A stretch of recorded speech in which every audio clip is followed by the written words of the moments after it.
What's up, you guys? It's Gabby, the Real Estate Bae, and welcome back to my channel. If you are new here, I help new and first-time investors find and fund profitable real estate. I've done it about 300 to 500 times. And so when it comes to real estate investing for newbies, that is my passion. I want more people to start investing in real estate. And today is all about, Gabby, how do I find the money to actually start real estate investing? So let's get into the top tips and strategies my clients use and how they use those strategies successfully to buy their first, second, and sometimes their 10th rental property.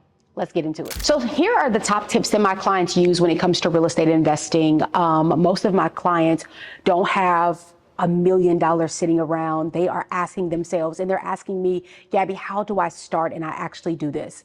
The very first thing that I sit down with them and talk with them about is their financials in general. So if you do a financial snapshot of where you are, most of the time you have 1, 2, 3, or sometimes all of these things. And I'm going to talk about each one of these and how to use them to buy your first rental. Because again, I believe that your first rental property is absolutely life-changing. And if you are the first investor in your family, you, my friend, have done something incredibly powerful, specifically in the spiritual realm.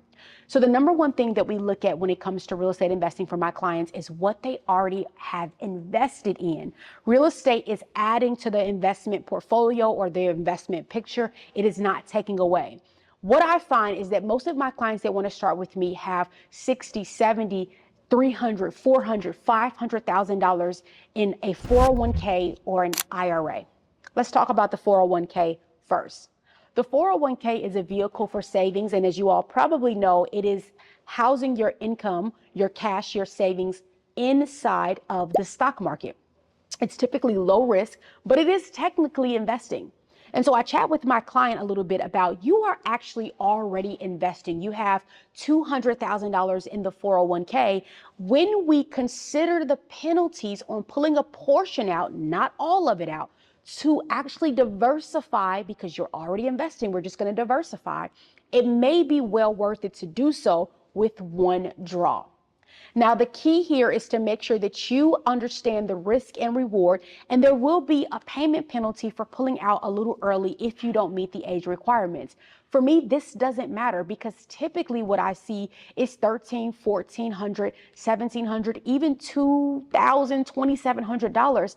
In my opinion, that slap on the wrist that the government gives you for pulling out a portion early, in my opinion, if you're pulling out an actual draw and you're not borrowing from your 401k, it is well worth it to go buy an asset that is going to appreciate 11%, 15%, 20%, depending on the area. And so, yes, we paid a little bit to the IRS to access our money, which should be a crime, by the way, but we are going to see those gains over time without question. It can't really be debated.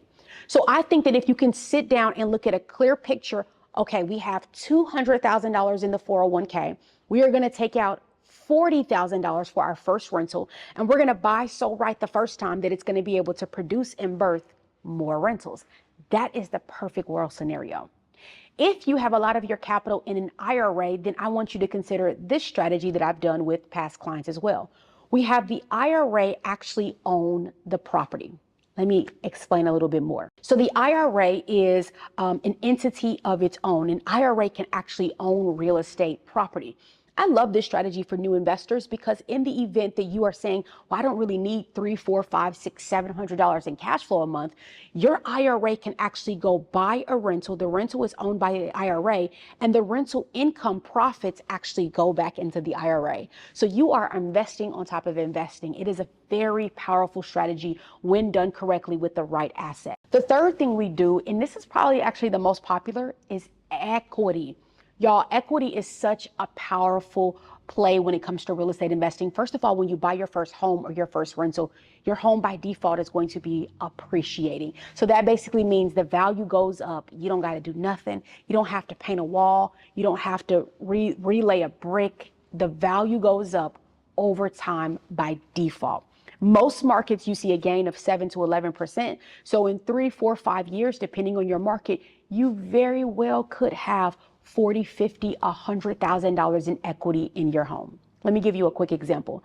I was working with a client who had owned her property in the Los Angeles market, and she had about $400,000 in equity. Her and her husband had bought the home about 8 years ago. $400,000 in equity. Now, she knew that this was a powerful tool, but she didn't want to jeopardize her main home to go buy more homes because that would be silly. So we don't jeopardize, we plan.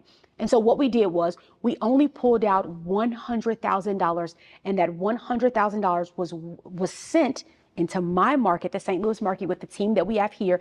And she was able to, with my team, buy 3 rentals with only $100,000. Now, those rentals were put on the Section 8 program, and I do a video about how to win with the Section 8 program. You can check that out right after this one. Those 3 properties were sent into the Section 8 program so that she can have guaranteed rent to make sure that the primary home was not jeopardized. If you're using equity from a property, you want to be double sure that your property is sustained. And the number one way to do that is to buy properties and wait for a Section 8 tenant to want to live in the properties. Equity is an amazing play if you already own your primary home or you own an investment property. Consider pulling out. First of all, the bank won't even let you pull out 100% of your equity, but consider pulling out a portion of the money that is actually already yours to go invest into real estate. The next way to get the money to start investing into real estate is partners. When it came to my second deal in real estate, I actually wrote out some talking points and a small contractual agreement that I found online, and I had a Zoom call. I had a Zoom call with 3 of my family members, and they all invested a few $1,000s into what I thought was going to be a really great investment property, and it turned out it was great. You can actually talk to your family members. I would strongly say family, depending on the relationship that you have with them, because you want to make sure this person is going to be there through thick and thin. But sometimes I know we don't have the best relationships with our family, so I'm sensitive to the fact that you may not have that option. But in the event you have a mom, you have a dad, you have a sister, a brother, that you guys are super tight, you understand each other, they trust you, and you are taking on a new endeavor, allow them to be in this process as a silent partner, bringing in $5, $10, $15, even $20,000. And then making sure that if you do an agreement with that family member or that partner, that the payouts are clear. Are you going to pay them out a little bit monthly? Are you going to pay them out in 5 years when the home appreciates?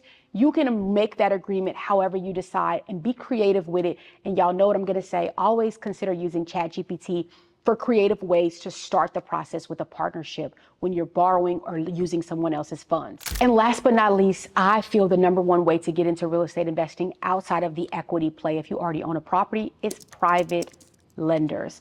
Private lenders are powerful because they allow you, if you typically have a 650, sometimes a 630 credit score, you can bring just $10,000 to the table, and typically you can complete the purchase, the renovation, and maybe the flip of a rental property in 100 to 200 days, paying that private lender back, and then you walking with the profits that you earned. Those are the top ways that if you're trying to start in real estate and you're wondering, where am I getting the funds?